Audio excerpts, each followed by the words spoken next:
కడప జిల్లా చింతకొమ్మ దిన్నె మండలంలో సజ్జల రామకృష్ణారెడ్డి ఫ్యామిలీ చేతులలో 55 ఎకరాలు తిరిగి స్వాధీనం చేసుకోవాలని చెప్పి సర్కారు ఆలోచనలు చేస్తున్నది. ఆ దిశగానే ఉత్తర్వులను సుతం జారీ చేసిందయ్యా. కడప జిల్లా సీగదిన్నె మండలంలో సజ్జల ఫ్యామిలీకి కొంత భూమి ఉన్నదట. అయితే వాళ్ళ భూమి పక్కనే ఉన్న అటవీ భూమిని కూడా ఆక్రమణ చేసినట్లుగా ఆరోపణలు ఈ సజ్జల ఫ్యామిలీ మీద ఉన్నాయి. ఇక సజ్జల ఫ్యామిలీ చేసిన అడవి కబ్జా మీద ఆరోపణలు అచ్చుడుతోని అటవీ శాఖ మంత్రి అయినటువంటి AP deputy CM Pawan Kalyan sir విచారణ చేపించిండు. ఇక విచారణలో అసలు గొల్లెన్ సప్పుడు బయటపడ్డది. సజ్జల ఫ్యామిలీకి అసలు అక్కడ అంత భూమి లేదని, అటవీ భూమిని ఆక్రమించుకున్నట్లుగా సర్వేల క్లియర్ కట్ గా ఉన్నది. ఇక పురాగ సర్వే చేసినటువంటి కలెక్టరు సర్కారుకు ఒక నివేదికనైతే ఇచ్చిండు. 55 ఎకరాల అటవీ భూమి ఉన్నదని తేలుడుతోని వెంటనే స్వాధీనం చేసుకోవాలని చెప్పి ఆదేశాలను సుతం ఇచ్చిండ్రయ్యా. ఇక అధికారికంగా స్వాధీనం చేసుకొని బోర్డులను పాతమని చెప్పిండ్రు. అధికారులకు ఆర్డర్ వేసిండ్రు. ఇక సజ్జల ఫ్యామిలీ మొత్తం 63.72 ఎకరాల అటవీ భూమిని ఆక్రమణ చేసినట్లు కమిటీ నిర్ధారణ చేసింది. ఇంట్లో 52.40 ఎకరాలు స్పష్టంగా అటవీ భూములుగా అధికారులు ఉత్తర్వులు ఇచ్చిండ్రయ్యా. ఇక ఈ భూములు కడప జిల్లాల చింతకొమ్మ దిన్నె మండలంలో సర్వే నెంబరు 1629 భాగంగా ఉన్నాయట. ఇంట్లో దగ్గర 11,000 ఎకరాల అటవీ భూమి ఉన్నదట. ఇక ఈ ఆక్రమణలో 8.5 ఎకరాల పాయావంక రిజర్వాయర్ కోసం ప్రభుత్వం సేకరణ చేసినటువంటి భూమి ఇంకొంత భాగం అసెండ్ ల్యాండ్ గా ఉన్నదట. సజ్జల ఫ్యామిలీ 146 ఎకరాల పట్టా భూమిని సీకే దిన్నె మండలంలో నమోదు చేసుకున్నది. సజ్జల రామకృష్ణారెడ్డి మేనల్లుడైనటువంటి సజ్జల సందీప్ రెడ్డి పేరు మీద 71.49 ఎకరాలు, జనార్దన్ రెడ్డి పేరు మీద 18.85 ఎకరాలు, ఇంకా వేరే ఫ్యామిలీల పేరు మీద చానే మిగిలిన భాగాలు ఉన్నాయట.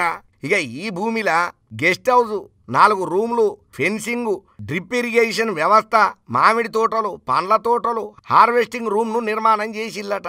వీటికి అనుమతులు లేవు. వైఎస్ఆర్సీపీ సర్కారు ఉన్నది కదా, దేవుడు లాంటి పార్టీ. ఆ పార్టీ ఉన్న హయాంలల్లా అన్నగారి ఆదేశాల మేరకే జరిగినదనే టాక్ కూడా ఇవన్నీ ఉన్నాయ్యా.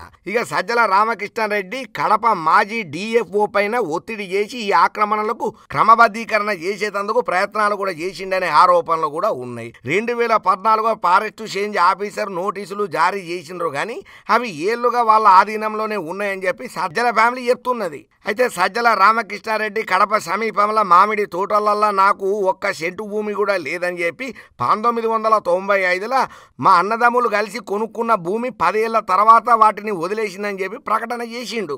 ఇక ఆ తర్వాత ఆ భూములల్లో మాకు ఎటువంటి సంబంధం లేదని చెప్పిండు. అయితే కడప జిల్లాల సజ్జల ఎస్టేట్గా ఆ ప్రాంతాన్ని పిలుస్తారట. ఏదేమైనా కానీ అధికార అండబలంతో ఎన్ని అక్రమాలు చేసినా కూడా అధికారం దిగిన తర్వాత దాని పర్యవసానాలు విపరీతంగా ఉంటాయి, కఠిన చర్యలుంటాయి, చట్టాలు తన పని తాను చేసుకోబోతే తస్మాత్ జాగ్రత్త. అధికార అండబలంతో ఏది చేసినా కూడా మీ గొయ్యి మీరే తీసుకున్నట్టు అని చెప్పి నెటిజన్లు అయితే గట్టిగానే ఈ ముచ్చట మీద కామెంట్లు గుద్దుతున్నారయ్యా.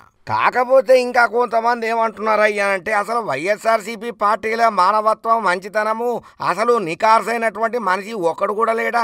ఎవరిని పట్టుకున్నా ఏదో ఒక పొక్కలు బయట పడుతూనే ఉన్నాయి. ఇది ఎక్కడ కదరా నాయన, ఇవన్నీ ముచ్చట్లు అసలు జగనన్నకు తెలుసా, తెలియదా? లేకపోతే తెలిసి తెలవనట్టు, చూసి చూడనట్టు జగనన్న సప్పుడుదాకా ఉన్నాడా? లేకపోతే ఆయనను ప్రత్యేకంగా కావాలనే పగ పెంచుకొని వీళ్ళందరూ జగనన్న పార్టీలో చేరి ఆయనను బదనాం చేసే పని ముందరేసుకున్నారా? కానీ జగనన్న ఏ మాట కామాటనే కానీ అమాయకుడనే చెప్పాలి. ఇంత మందిని పెట్టుకొని ఇన్నేళ్ళు పార్టీని నడిపించిందంటే అసలు దేవునికి ఎన్ని పొర్ల దండాలు పెట్టినా తక్కువనేరా నాయన అని చెప్పి కొంచెం ఎటకారంగా కూడా కామెంట్లు కొంతమంది ఈ తీరుగా పెడుతున్నారు అయ్యా. ఏదేమైనా పరసొమ్ము పాము వంటిది. ప్రభుత్వ ఆస్తులు మనవి కాదు. ప్రభుత్వ ఆస్తులు అనేటివి మనం ముట్టుకునుడు.